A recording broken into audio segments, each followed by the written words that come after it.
Assalamualaikum warahmatullahi wabarakatuh. Perkenalkan, nama saya Zara Tikarani dengan NIM 125106066. Saat ini saya akan menjelaskan atau meringkas atau membahas tentang modul bab modul bab 10, yaitu Understanding Data Storage dalam memenuhi tugas mata kuliah TIK, Teknologi Informasi dan Komunikasi, dengan dosen pengampu Padiki. Membahas tentang fundamental mengenai bagaimana data digital dipertahankan, diakses, dan dikelola dalam sistem komputasi. Ini berfokus pada media fisik, hardware, dan mekanisme logis software yang memungkinkan retensi data. Yang pertama itu perbedaan mendasar antara memori versus penyimpanan. Hal pertama yang ditekankan adalah membedakan dua konsep yang sering tertukar. Contoh perangkatnya RAM, itu di memori. SSD, HDD, atau flash drive itu ada di penyimpanan, yaitu storage. Lalu volatilitasnya, kalau yang memori itu volatile, data hilang ketika daya dimatikan. Nah, kalau misalnya yang non volatile itu di storage, itu datanya tetap ada meskipun dayanya dimatikan. Kecepatan aksesnya, kalau yang di memori itu sangat cepat, itu berada di dekat CPU. Kalau yang di storage itu lebih lambat dari RAM. Nah, fungsi utamanya kalau yang di memori itu tempat kerja sementara di CPU, menyimpan program dan data yang sedang aktif diproses. Sedangkan kalau storage itu menyimpan data dan program secara permanen untuk penggunaan masa depan.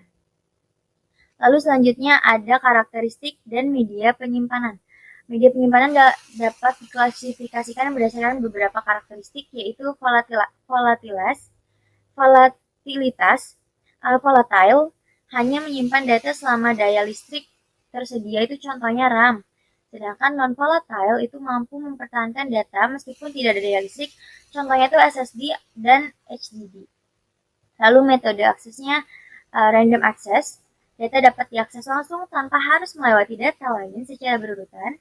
Ini memberikan kecepatan akses yang konsisten, contohnya SSD, HDD, dan optical disk. Lalu yang selanjutnya adalah akses berurutan, yaitu sequential access.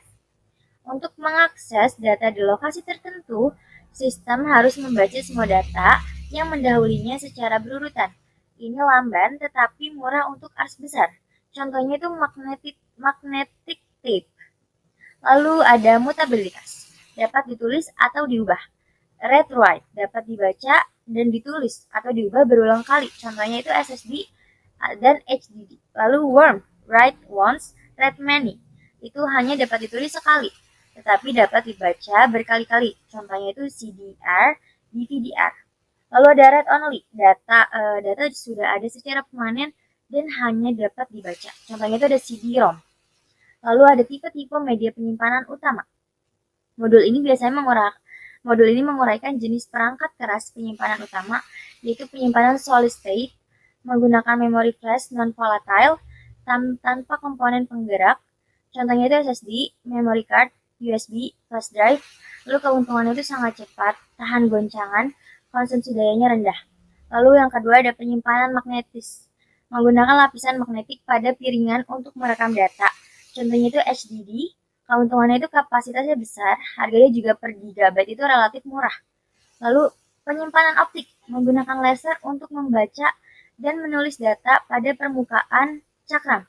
Contohnya itu CD, compact disc, DVD, digital versatile disc, dan Blu-ray disc. Keuntungannya ini medianya dapat mudah dibawa, portable, dan relatif tahan lama jika disimpan dengan baik. Lalu konsep tambahannya itu ada cloud storage, penyimpanan jaringan network storage seperti NAS, SAN. Lalu ada RAID, teknologi yang menggabungkan beberapa drive fisik menjadi satu unit logis untuk meningkatkan kinerja dan atau memberikan perlindungan data redundancy. Jadi secara keseluruhan ini modul 10 bertujuan untuk memberikan pemahaman komprehensif tentang pilihan, kinerja, dan peran media penyimpanan dalam menjaga data tetap aman dan dapat diakses. Mungkin itu saja yang saya dapat sampaikan. Kurang lebihnya saya mohon maaf. Wassalamualaikum warahmatullahi wabarakatuh.